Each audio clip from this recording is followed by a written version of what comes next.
वो विद्वान सिंह अपना बेटा के शादी कहीं और कर रहल बा, बारात भी निकाल चुकल बा, लेकिन ये बारात अब पहुंची कहाँ ये डिसाइड हम करब। हम अपन गाड़ी के आपके गाड़ी के पीछे पीछे लेके जाएंगे कि बारात अब हमारा घर जाई। अरे हम अनुराग जी के पसंद करेनी और बाबूजी जे बाड़े उनका हमरा खातिर लावे गए बाड़े, ये इतना ही मतलब बा। आपके इंतजार चलत रहे। बाबूजी कहाँ भइल? बेटा यहाँ देरी होत रहे तब हम उनके फोन कहनी, वो कहल बड़न कि यहाँ कोनो बारात ना आई। यहाँ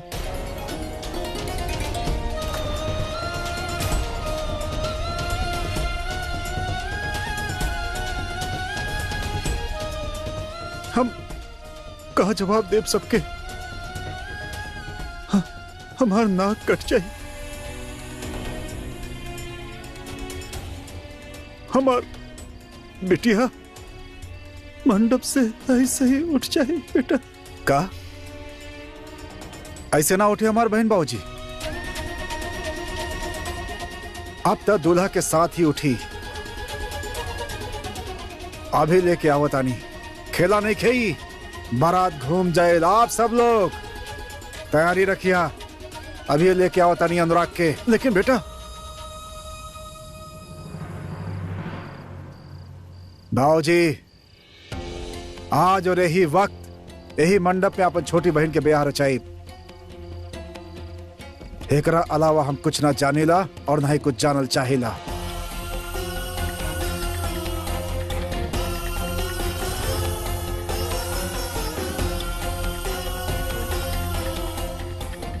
चला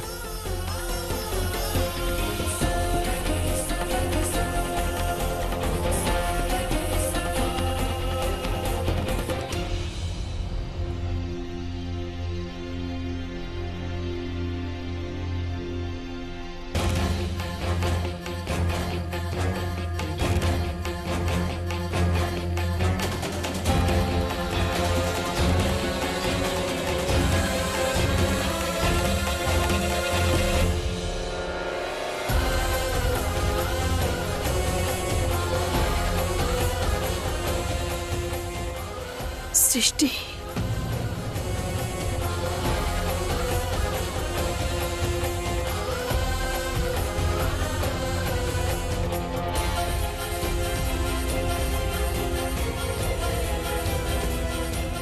सृष्टि बेटा,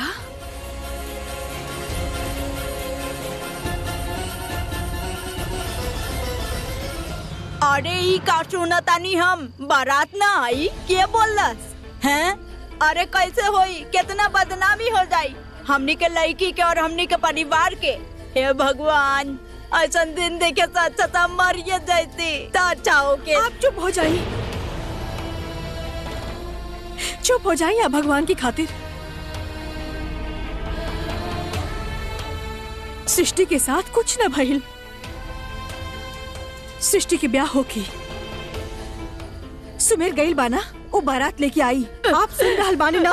सृष्टि के ब्याह यही मंडप में होगी। हाय हाय, बारात के ना आइल बहुत अपशगुन होखेला बहना। भगवान ना करे ऐसन वक्त अपन दुश्मन पे भी आवे। सही कहा ताड़ू बहन, मंडप से उठल दुल्हन के केहू ना होखेला। हाँ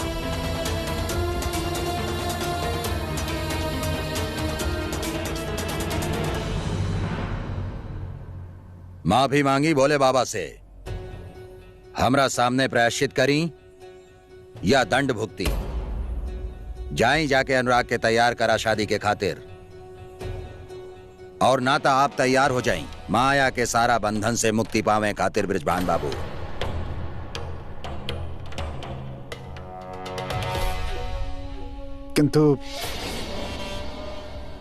किंतु परंतु के कौनो गुंजाइश नहीं खे अब। ठीक है, हम अनुराग से बात करता नहीं, पर विशु और भैया के कुछ ना होके के चाहिए। ई बखत हम कौनो गारंटी नहीं खेले सकेनी। जाई जाके राजी करी अनुराग के। खुश ये चाहत रहनी ना आप ली, हो गई सब आपके मन के। अरे उठा के ले गए गुंडा हमार बेटा के।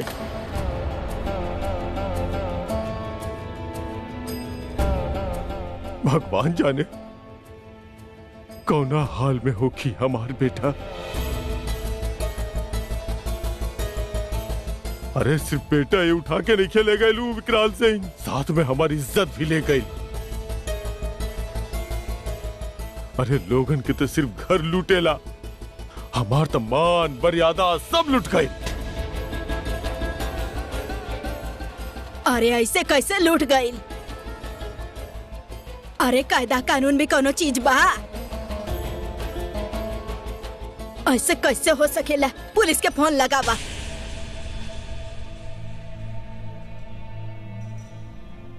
अरे सब करके देख लेनी अम्मा, सब करके देख लेनी हम। पूरा पुलिस प्रशासन विकराल सिंह के जेब में पा। का बोली हम पुलिस वालन के यहाँ, का बोलती हम कि 20 लाख रुपया एक पार्टी से लेके बेटा दूसरा पार्टी के दे रहल बानी।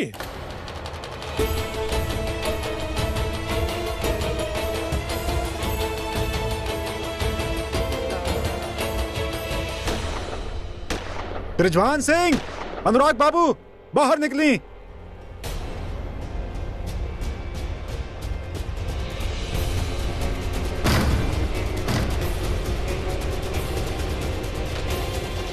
वाह चाचा जी वाह,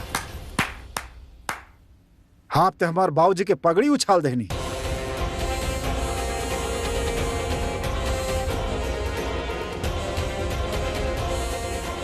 अब कहो कि हमारे बहन के बेटा सुमेर, बस अब कहे सुने के समय बीत चुकल बा चाचा जी। वहां हमार बहन मंडप में बैठल बिया, हमार बाबूजी कन्यादान खातिर तैयार बाड़ा, और यहाँ हमारा हाथ में बंदूक बा।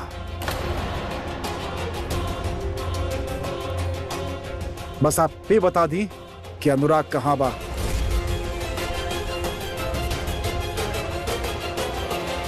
अरे बेटा उहे तो हम बतावल चाहता नहीं।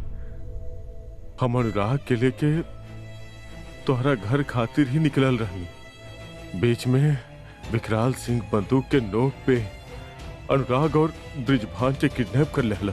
कुछ ना कर पौनी हम। चाचा जी आपके परिवार की गलती और लालच के भुगतान हमार बहन ना करी। आज यो कर ब्याह और आज ही शादी होखी। का चाहताड़ा तू? आपके पोता के ब्याह हमार बहन से तय भइल रहे, वहाँ हमार घर पे मंडप सजल बा। अगर हमार बहन बिना ब्याह वो मंडप से उठल तो हमार बाबूजी अपमान कबो बर्दाश्त ना कर पाईहन, और अगर उनके कुछ भइल तो हम बता देता नहीं, बहुत कुछ होखी।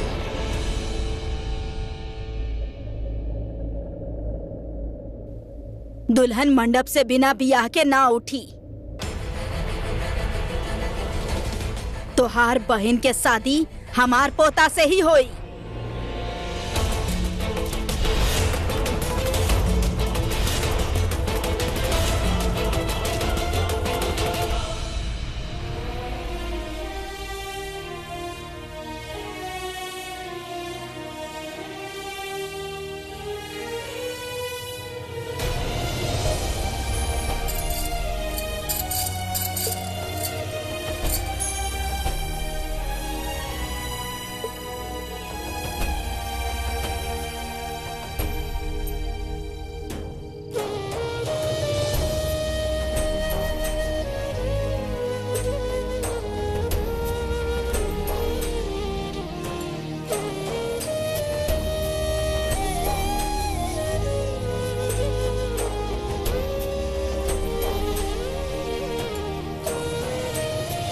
बात में ना तो से केहू ना जीत सकत।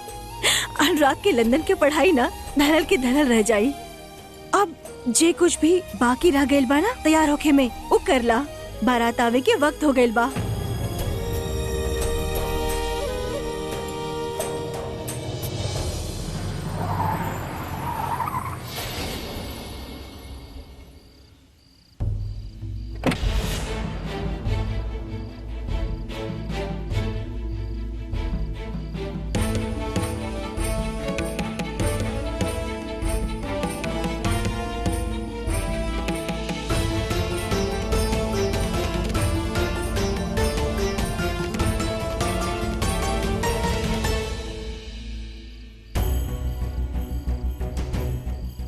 अरे जीजा जी क्या कर रहा बानी? अरे बाहर आ जाए तो शगुन हो जाए ना भाई। अब बैठी ना, अंदर बैठी बैठी बैठी बैठी बैठी। अगर हम बाहर ना ही नहीं ना तो आप शगुन जरूर हुई। यार तू हमके एगो बात बतावा। जी तू तो पढ़ल लिखल बड़ा ना, तो ये सब काहे होके दे रहल बाबा? इस शादी से केहू के कोनो फायदा नहीं खे। कैसन बात करे नी जीजा जी आप? अरे इस शादी ब्याह से फायदा नुकसान के का लेना देना? अरे भाई तो एगो संयोग है, और ये आपके संयोग हमार बहन से जुड़ल बा। तो जे हो रहल बना ओके बस ठीक से होके दी। तू सब पागल बड़ा पागल, और तू लोग में रह के हम भी पागल हो जाए। हमके यहाँ ना रुके के बाद और ना ही हमके शादी करे के बाद। अनुराग, अरे का कर रहा बाड़ा? इस सबसे कोनो फायदा नहीं के, समझ ला। चाचा हम कैसे कर ली ये शादी? इस शादी से कितना जिंदगी बर्बाद हुई, कुछ समझत बानी आप? अनुराग को समझे के जरूरत नहीं खे, जैसन कहता नहीं वैसन करा।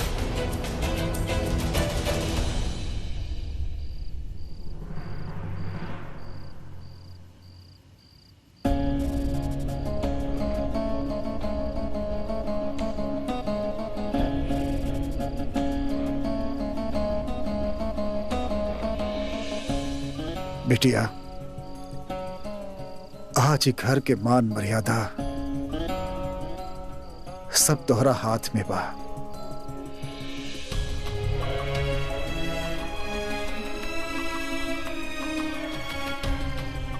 अनुराग के साथ जे भइल उ हो गए, लेकिन अब विद्वान जी अपन दूसरा लड़का के शादी तोहरा साथ यही मंडप में करे खातिर तैयार बाड़न।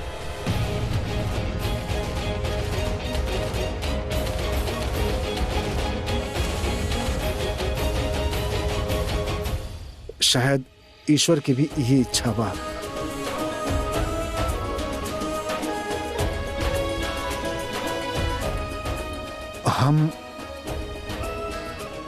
हम तोहरा से विनती करत हनी बेटा कि तू ही निर्णय के स्वीकार करला।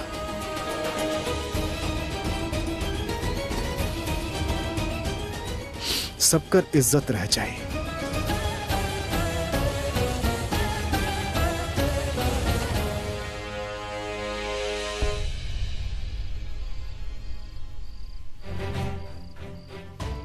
बोला बेटा। बिटिया कुछ तो बोला।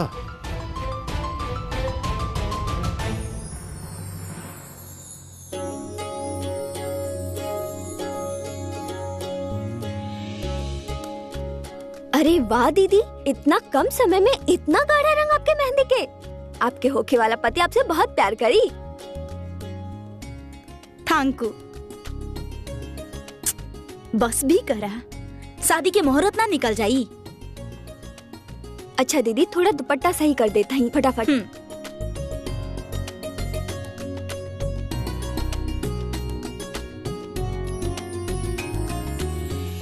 चक्कर खा गेला ना तू हमरा के देख के। अब बतावा कैसन लगता नहीं हम? अरे तू तो हमके बहुत ही अच्छा लग रहा बाड़ू, लेकिन जे अनुराग बाड़े ना ओकर बात हमके अच्छा नहीं लग रहा बा। अरे वहां से यहाँ तक उठा के लैला के बाद भी एक ही रट लगा के रखले बाड़े कि ओकरे से शादी करब।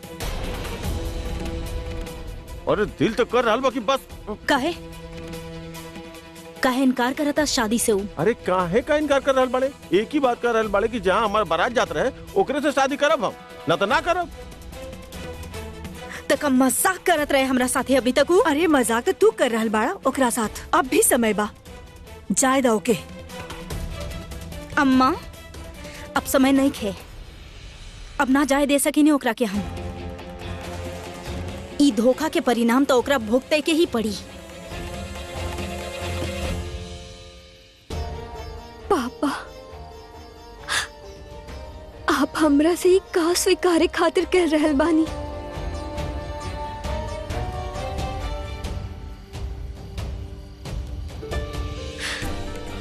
अगर ये बात के और कहत तो हम ओके ओकर ना समझे समझते।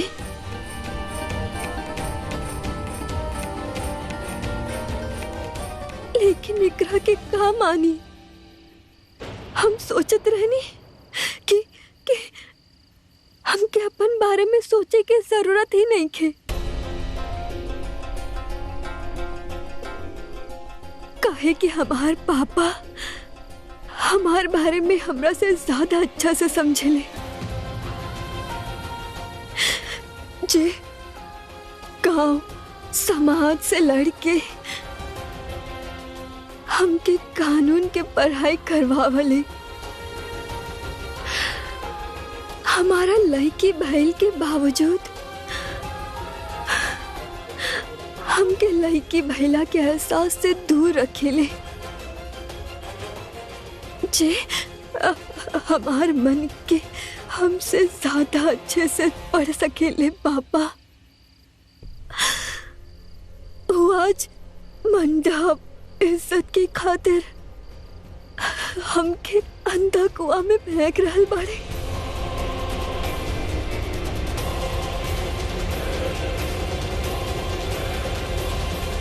पापा परमात्मा की इच्छा के तब पता नहीं के, लेकिन हम आपके प्राइड के खातिर अपन जान दे सके नहीं।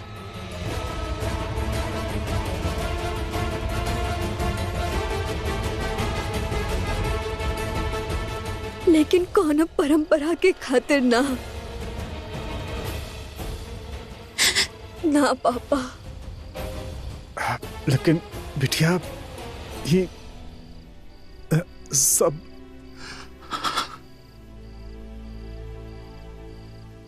ना पापा,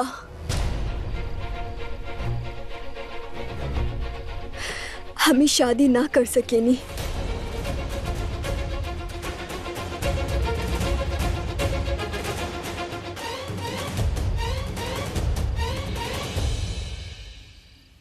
देखा बिटिया, आज तुम्हारी निर्णय हमार पगड़ी के लाज बचा दी।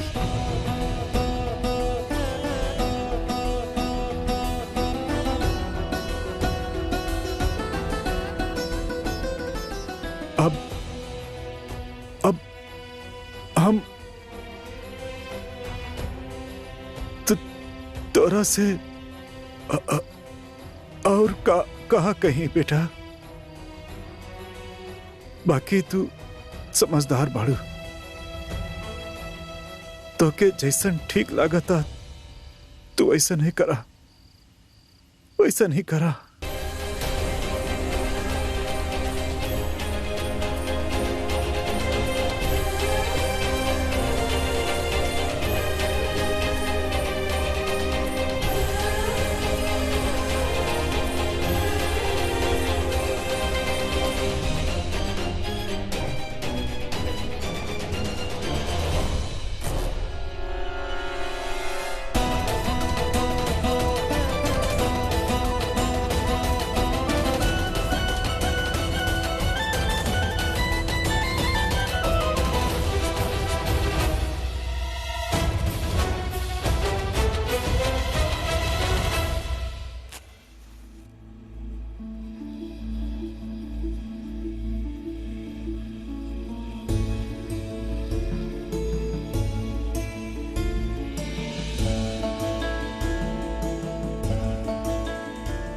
हे दुर्गा माई, आज के रात हमार पूरा परिवार पे बहुत भारी बा।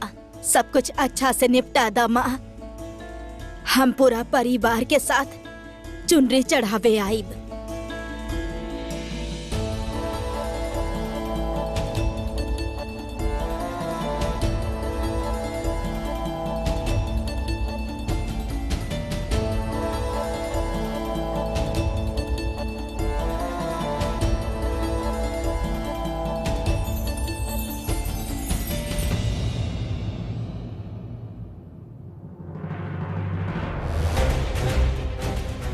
का कर रहल बाड़ू? का कर रहल बाड़ू तू? अरे मारे के ही बाना तो हम मारा। इनकार के मतलब हम ही समझा पाई भैया ओकरा के। जो नफरत से हम मारब ना, उ नफरत से तू ना मार पाइबा। हमरा के दी वापस। तू सबके ना बुद्धि भ्रष्ट हो गइल बा। केकरा बुद्धि भ्रष्ट हो गई बा भाई?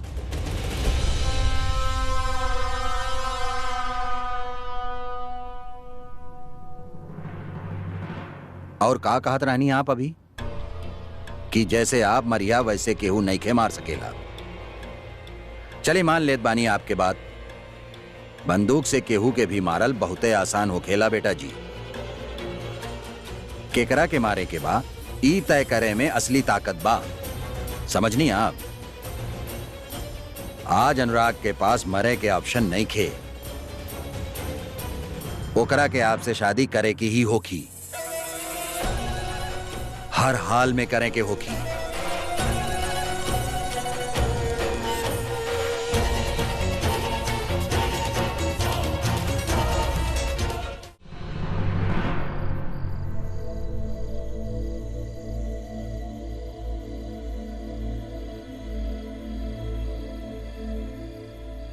पुरुषोत्तम बाबू,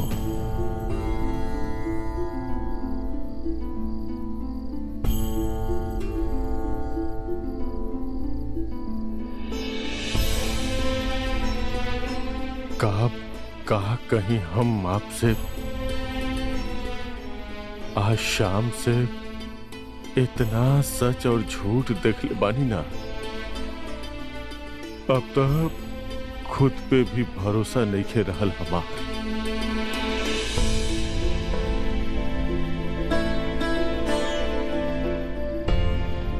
और एक बात आपसे जरूर कहा,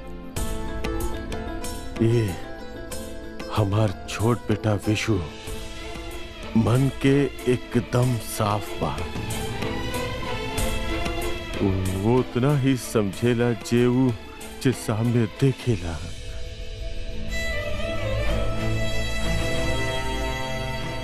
और अब इता बेटा सुमेर जिद कर लेलस, यही खातिर हमके आवे के पड़ल। बाकी जे सृष्टि बेटिया कह रहल बिया वो भी ठीक ही है।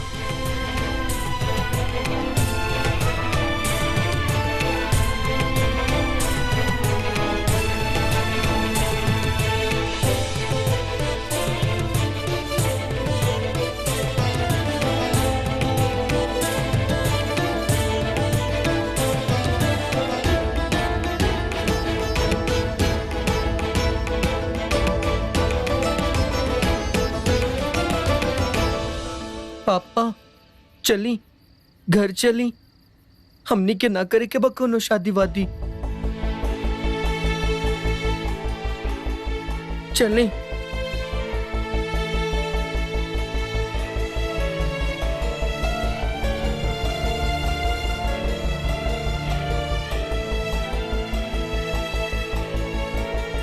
बहन, परसों राधे श्याम जी के यहाँ बारात ना आई और आज यहाँ फिर उहे हो रहल बा। हे भगवान, पता ना कब कृपा करिए। अरे बहिन, कर्म दोष भी कोनो चीज होखेला। सच में हम एगो बात बोली, हमनी के ज्यादा कुछ ना बोले के चाहिए, चुपे हो जाता नहीं बस।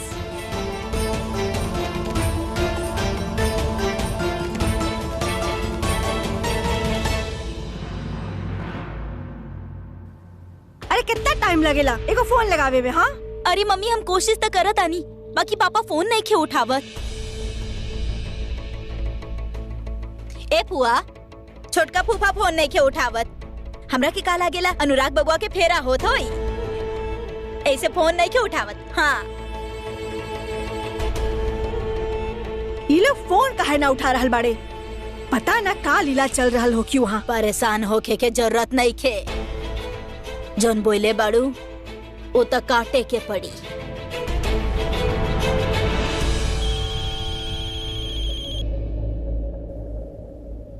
दिव्या के फोन? हाँ दिव्या, बोलो बेटा। सुमेर भैया, सुमेर भैया जल्दी चली, चाचा जी दरवाजा नहीं के खोल रहल बाड़े। बाबूजी दरवाजा ना खोलो ताड़े। बेटा हम बाद में फोन करता नहीं। हाँ विशु तू एजेंट को हम आओ तनी हाँ? दरवाजा खोली। ये दरवाजा बंद करके का मतलब माँ? दरवाजा खोली। बाबल माँ दरवाजा बंद कर ले देखा ना। बाबूजी आप जैसन चाहता नहीं वैसे नहीं होगी बाबूजी। बाबूजी हम कुछ गलत ना होके दरवाजा खोली। पुरुषोत्तम बाबू कहाँ पागलपन है भाई?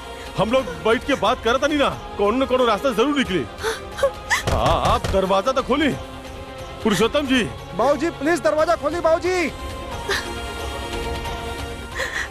सुनी वो दिन पूनम के बाबूजी के आप ही समझावत रहे ना, तो अब का भाई दरवाजा खोली ना। आपके सृष्टि की कसम बा, दरवाजा खोली। बाबूजी दरवाजा खोली बाबूजी। अनुराग तो बात के समझत नहीं खा। चाचा कहाँ समझे आप बताई? कोनो तरीका बा शादी करे के? और आपके भी कहाँ जरूरत रहे? अनुराग इस समय तरीका के बारे में नहीं खे, नतीजा के बारे में सोचे के। हम मानता नहीं कि ये सब हमरा कारण भइल बा, पर भोलेनाथ के क्रिया ये सब हम अपना मन से ना कहीं और अपन खातिर बिल्कुल ना कहीं। अनुराग ये सब डिस्कशन के टाइम नहीं खे, डिसीजन के टाइम। अरे विशु और भैया के बारे में सोचा। आखिर समय में उनके कपार पर बंदूक दिखले रहनी हम। अरे इस सन के लोग हमन कुछ भी कर सकेलन। ब्रिजभान सिंह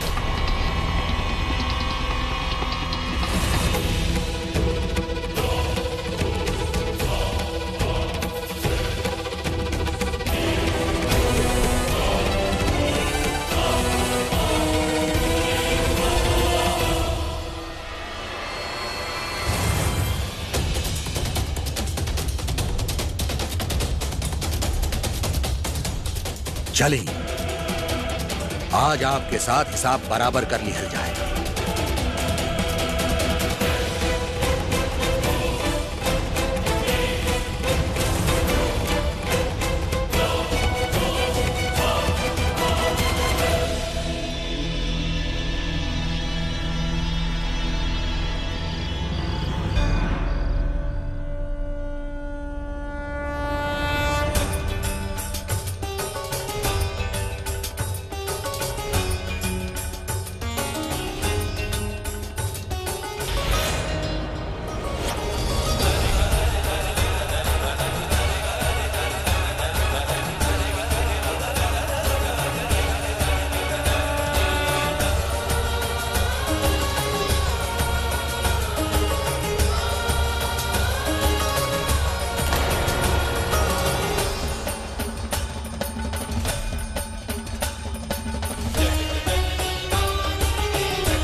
देखा देखा ब्रिजभान सिंह, देखा हमार बिटिया के आंसू देखा।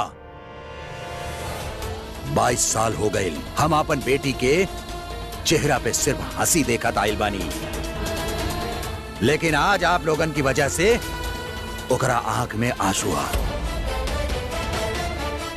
का गलती बा? हम पूछत बानी का गलती बा?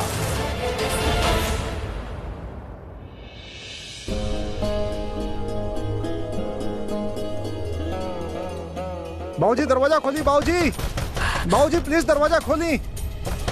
दरवाजा खोली। बाबूजी दरवाजा खोली। बाबूजी दरवाजा खोली। बाबूजी प्लीज दरवाजा खोली। बाबूजी पुरुषोत्तम बाबू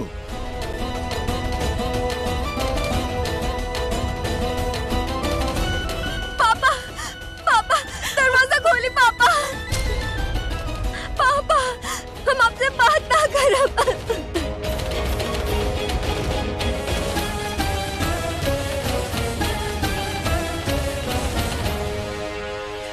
अरे हम पूछत बानी का गलती बा? काहे एकरा आंख में आंसू बा? अरे हम खुदे आयल रहनी ना जी आपके पास रिश्ता मांगे खातिर। अगर ना करे के रहे रिश्ता हमारा घर में तब मना कर देता, लेकिन ना, आप लोगन के ता हमके बुड़बक बनावे के रहे, ठगे के रहे, और पैसा के लालच में आप लोग ही भूल गईले कि हमारा नाम विकराल सिंह आ। विकराल बाबू, हम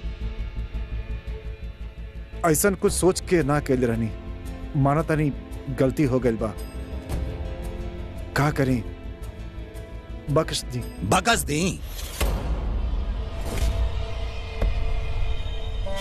हम अपना ही हाथ से ना बहुत लोगन के सजा देले बानी, आपके बकस देव ना तो वो सब लोगन के काम दिखाई।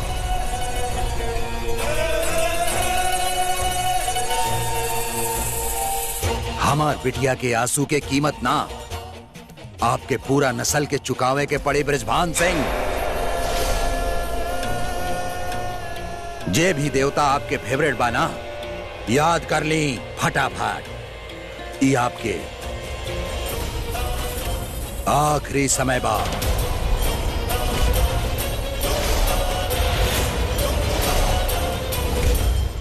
विकराल बाबू, का करल बानी आप? विकराल बाबू, ये अनर्थ मत करी।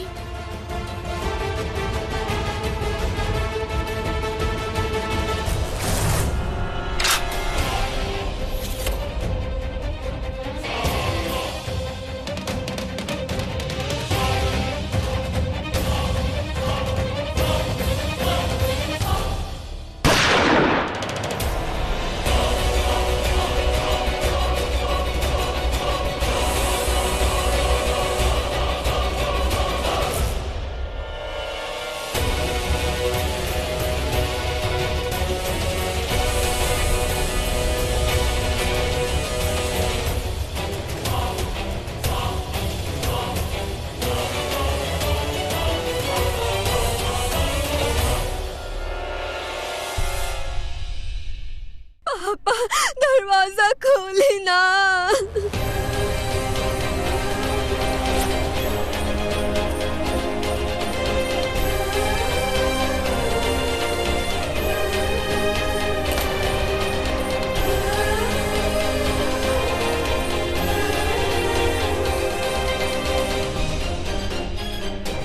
बाबूजी दरवाजा खोली, बाबूजी। कभी कभी इज्जत गवैला से जान देहल ज्यादा आसान लगेला।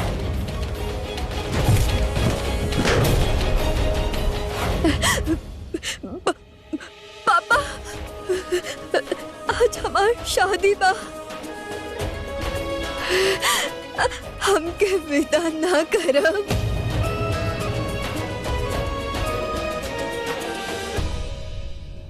हमरा खातिर हमार चाचा के जान से बढ़ के और कुछ नहीं के। शादी खातिर हम तैयार शादी खातिर तैयार बानी।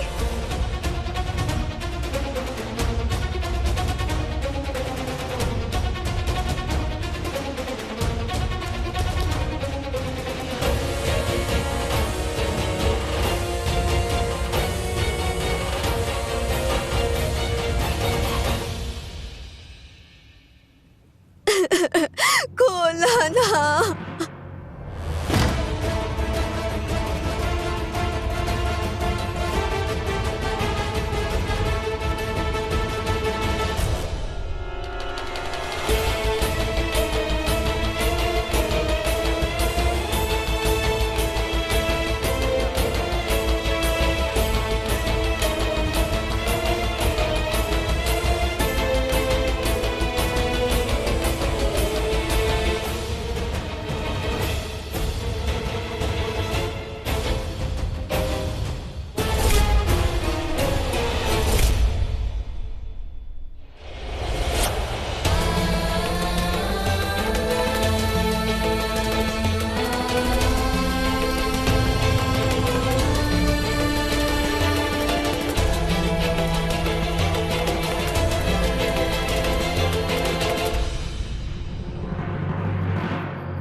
ली अब आप दोनों एक दूसरा के वरमाला पहनाएं।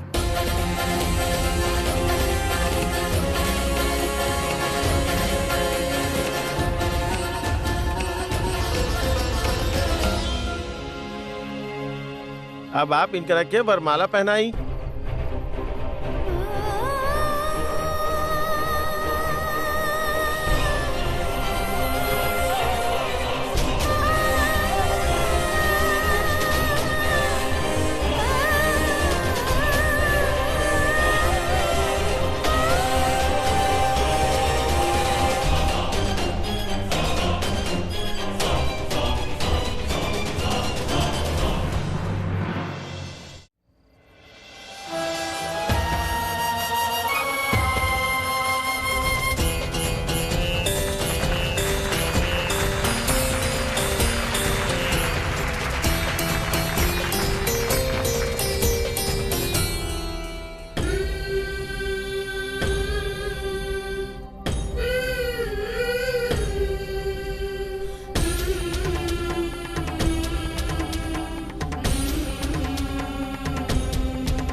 अब आप दोनों बैठ जाएं।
अब आप गठबंधन खातिर आगे आई।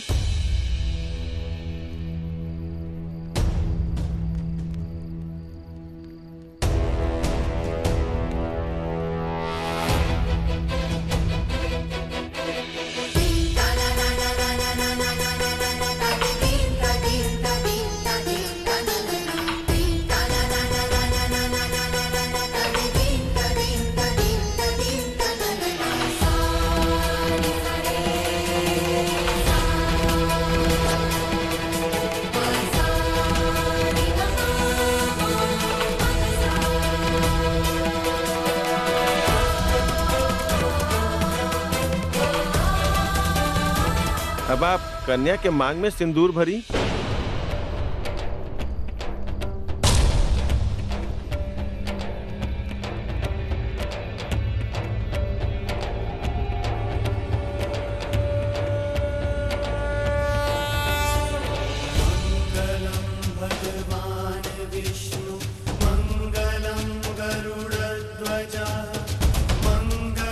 सृष्टि से तोहार ब्याह के बाद चलो ले बानी। अरे अभी LLB के पढ़ाई कर रही भी है। अच्छा एगो बात हमरा सच सच बतावा, सृष्टि तोहरा के पसंद बाना? जी दादी।